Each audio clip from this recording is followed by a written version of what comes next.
Have you ever been told to just think positively when life felt like collapsing around you? Maybe you were grieving a loss, facing a terrifying diagnosis, or simply struggling to get out of bed. And then someone, perhaps even yourself, whispered the magic phrase, "Stay positive." It sounds kind, even empowering. But what if that seemingly innocent mantra carried a shadow? What if the insistence on positivity could actually make you weaker, lonelier, and further from the truth you need to heal? This is the hidden cost of positive thinking, and once you see it, you can't unsee it. The culture of relentless optimism didn't appear by accident. From self-help books to corporate seminars, we're taught that positive thinking is the key to success, happiness, and health. We're told that our thoughts shape our reality, that gratitude changes our brain, and that negativity is a poison to be purged. On the surface, it sounds uplifting.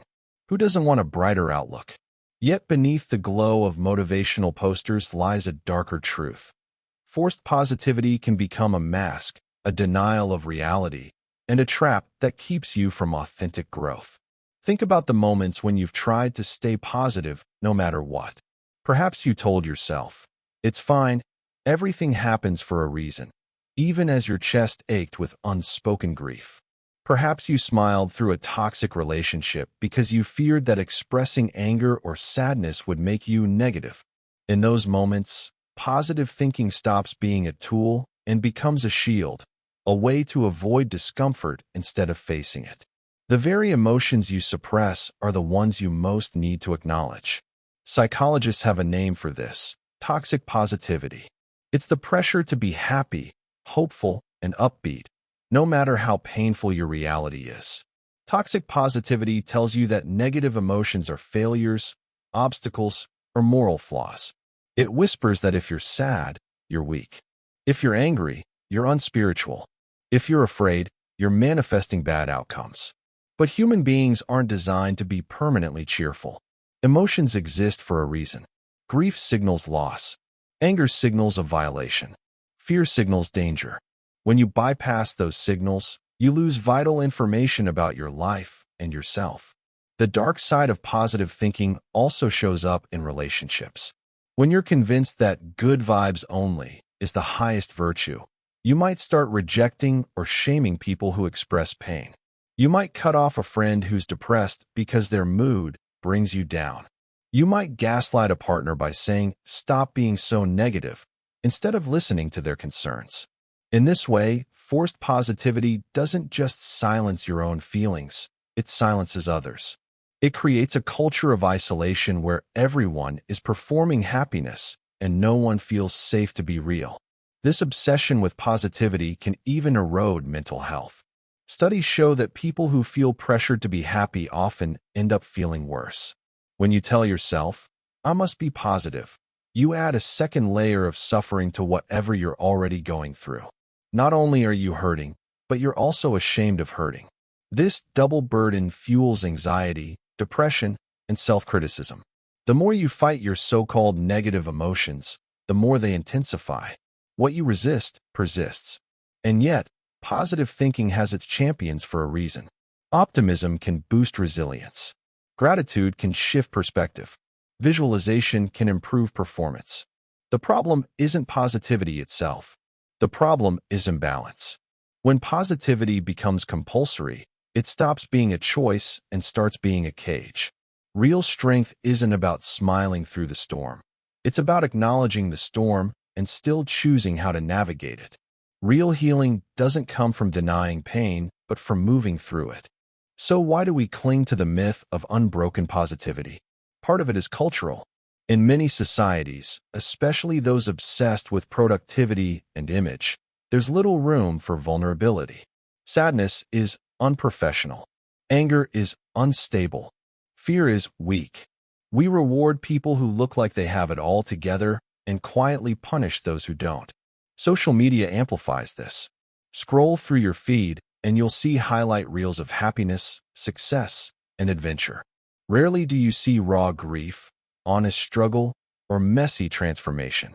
The result is a feedback loop of false cheer, everyone pretending for everyone else. everyone feeling secretly inadequate. Another reason is fear. Pain scares us. Other people's pain scares us. It reminds us of our own fragility.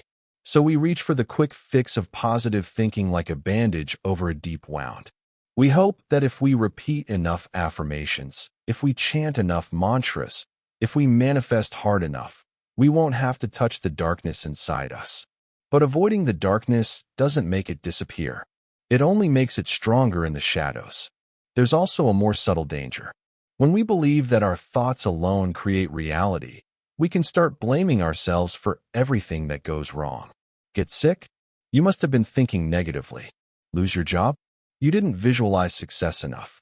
This mindset turns misfortune into moral failure. It erodes compassion for ourselves and for others.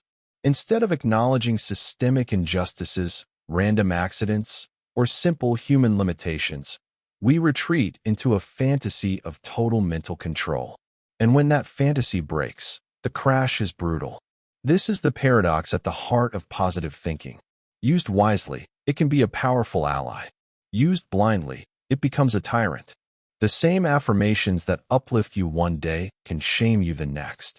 The same gratitude practice that opens your heart can become a ritual of self-blame when you can't feel grateful enough. To navigate this paradox, you need more than slogans. You need discernment. You need the courage to let reality in, even when it's unpleasant, and the wisdom to choose your response from a place of honesty, not fear. Imagine someone standing on a beach watching a storm roll in. One approach is to close their eyes, smile, and say, "It's sunny, it's sunny, it's sunny," while the sky darkens. Another approach is to admit a storm is coming and decide whether to seek shelter, build a barrier, or dance in the rain. The second person isn't negative. They're realistic. They're empowered. They're not controlled by their hope or their fear. They're informed by reality. That's the shift we need to make, from forced positivity to authentic presence. Authentic presence doesn't reject positivity. It puts it in its rightful place. It says, "I'm allowed to hope. I'm allowed to be grateful. But I'm also allowed to be sad, angry, scared, or tired." It recognizes that all emotions are data, not dangers. By welcoming them, you become more resilient, not less. By feeling them, you can move through them instead of getting stuck in them. That's not negativity. That's maturity. This is the hidden truth about positive thinking that nobody talks about. It's not inherently good or bad. It's a tool, and like any tool, it can heal or harm depending on how you use it. The question is not, am I thinking positively enough? But am I thinking authentically? Are your affirmations rooted in denial or in hope? Is your gratitude practice a living experience or a performance? Are you using positivity to face life or to avoid it? When you begin to ask those questions honestly, something profound happens. You stop measuring your worth by how cheerful you appear. You stop judging your pain as failure. Instead, you start building a deeper kind of strength, the strength of self-awareness, of emotional flexibility, of compassion. You start to understand that being human is not about staying in one mood forever, but about learning to ride the waves of many moods with honesty and grace. Consider how children experience emotions. They cry when they're sad, laugh when they're happy, scream when they're frustrated. They move through feelings fluidly, without shame. Only later do they learn to label certain emotions as bad and to hide them behind smiles. Reconnecting with your authentic self means reclaiming that natural ability to feel without judgment. It means allowing your sadness to be sadness, your anger to be anger, and your joy to be joy, without forcing one to erase the other. This shift also transforms how you relate to others. When you stop idolizing constant positivity, you become a safer person for those around you. Friends and loved ones can come to you with their pain without fearing they'll be scolded for being negative. You can hold space for their anger, grief, or fear without rushing to fix it. In doing so, you deepen your relationships and create an atmosphere of trust. True connection isn't built on endless cheerfulness. It's built on shared humanity. Letting go of forced positivity doesn't mean sinking into despair. It doesn't mean giving up hope. It means embracing a fuller spectrum of experience. You can still practice gratitude while acknowledging injustice. You can still visualize a better future while grieving the past. You can still speak affirmations while telling yourself the truth about where you are now. Authentic positivity is spacious enough to include struggle. It doesn't demand that you erase your pain. It invites you to hold pain and hope side by side. This is where real growth begins. Because when you allow yourself to feel the hard emotions, you unlock the lessons inside them. Grief teaches you about love and impermanence. Anger teaches you about boundaries and values. Fear teaches you about caution and courage. Each so-called negative emotion carries wisdom. Denying it cuts you off from that wisdom. Accepting it makes you wiser, stronger, and more compassionate, not in spite of your pain, but because of it. In practical terms, how do you move from toxic positivity to authentic presence? Start by noticing your inner dialogue. When something painful happens, do you immediately try to look on the bright side before you've even processed your feelings? Do you shame yourself for feeling down? Gently pause. Name what you're actually feeling. Say to yourself, "I feel sad," or "I feel scared," without trying to change it right away. Permit your emotions to exist. Next, practice mindful honesty in your conversations. If a friend asks how you're doing and you're not okay, experiment with saying so, even briefly. "I've been having a hard time," you might say, instead of "I'm fine." Notice how liberating it feels to speak the truth. Notice how it invites a deeper connection with others. This doesn't mean dumping your pain everywhere or rejecting hope. It means refusing to pretend. Another powerful practice is self-compassion. When you catch yourself in the loop of, "I should be positive," respond with kindness instead of criticism. Remind yourself that you're not failing by having emotions. You're being human. Place a hand on your heart if it helps and say, "It's okay to feel what I feel." This simple act can interrupt the cycle of shame and begin to rewire your relationship with yourself. You can also redefine your use of positive thinking tools. Gratitude, affirmations, and visualization aren't the problem, they're tools. Use them after you've acknowledged your reality, not as a way to escape it. For example, you might journal your raw feelings first, then list things you're grateful for. Or you might visualize your goals while also naming the obstacles you face. This integrated approach makes your positivity more resilient and real. Over time, this balanced mindset builds a different kind of power. Instead of brittle optimism that shatters under stress, you cultivate flexible hope that bends and adapts. Instead of denying your humanity, you embrace it. You become someone who can walk through darkness without losing sight of light.